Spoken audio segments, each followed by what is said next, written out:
Welcome back to our channel. So this is your kid, Kurt Abanyo. Welcome back kay John Macgalo. Tom Malazarte, Christian Canelio. And for today's vlog, we're going to Archdiocesan Museum. One of the well-known museums here in Cebu. And we will not take this introduction too much longer. Let's go! Vamos!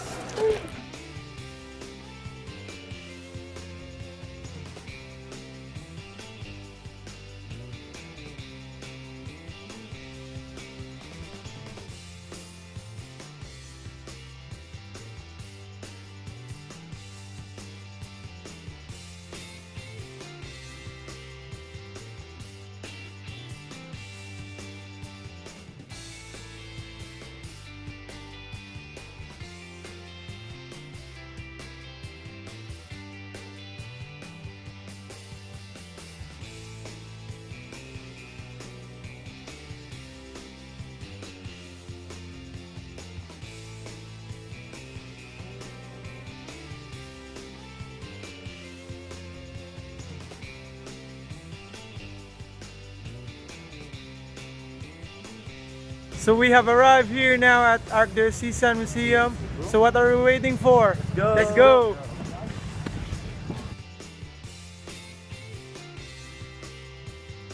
So good afternoon, welcome to Archdiocesan Museum of Cebu. So again, this museum is a non-stock non-profit, meaning this is just purely run by the volunteers. It is not the government or any private entity. Unlike when you will visit the home Fort San Pedro, it is run by Cebu City Hall, like Museo sa Cebu, run by the provincial government. But here, it is purely run by the commissioners and the volunteers. So with that, this museum was established around mids of 1800s. If you will see this one, this was sacrificed the Bahay na Bato. This is the original structures of the Bahay na Bato in 1800s. But of course, with the arrival of American, it was devastated and it was restored around 1900s. This was the first convent of Cebu Metropolitan Cathedral, the rectory of the Cebu Metropolitan Cathedral. And during the restoration after this convent, this was found out. You will be amazed about the interpretations of the archaeologists. And normally, that soil on the ground was the base of the convent in the pre-colonial. So, if you see pre-colonial, houses were made of light materials in the Philippines, like bahay kubo. We see the start of bayanihan, barangay, that one, the pre-colonial. Then the Spaniards already set up here in the Philippines. We already colonized by the Spaniards. That's the floor, no? It's what we call very concrete, but of course, this is what we call the bricks or the coral stones. If you observe the different churches all over the Philippines were made of coral stones because Cebu again was very rich exporting coral stones from different archipelagos. No? So after the after the Spaniards, we have here the American. A very concrete, because American when they arrived here during 1800s when Rizal died, no? He was shoot there in, yes. So that's the time that the American arrived here to also colonize us and implement the system of government or the state. We already colonized by the American during the 1800s. So the left here during 1945, that was the coverage of the World War II, the post-war, after the war of the Japanese. So that was the floor of the convent, the Red Basaka or the Marulyo. And you will find that one there in the Patria also. Because the Patria was built around 1945. So this is the restoration in 2000 and it was opened totally way back 2006 as the Archdiocesan Museum of Cebu, wherein this is the center of repository religious artifacts from all parishes. So meaning, if you see from all parishes, we have 176 parishes under care by the Archdiocese of Cebu. No? So whatever it is, those artifacts, so this is the main repository. So we have 6 galleries, including the enhanced gallery of the religious paintings in the second floor. But in this gallery, you will see the collections of the first class relics. What is the first class? The first class are the small pieces coming from the saints, the body of the saints, like there's lashes, the blood, no?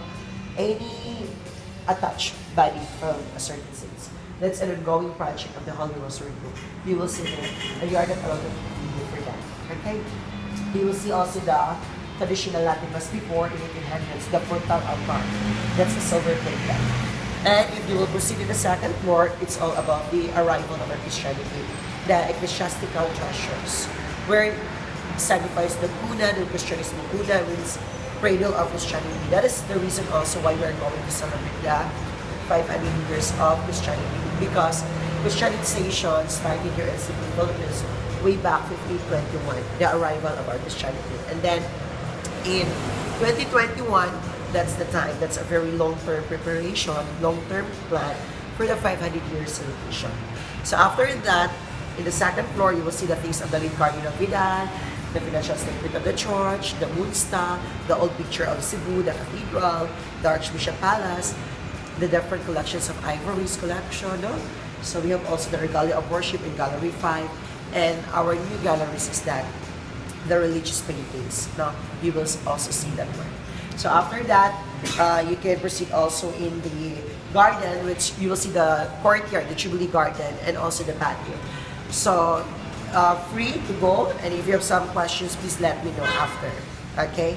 So that would be all. Thank you and good afternoon. Thank you. Thank you.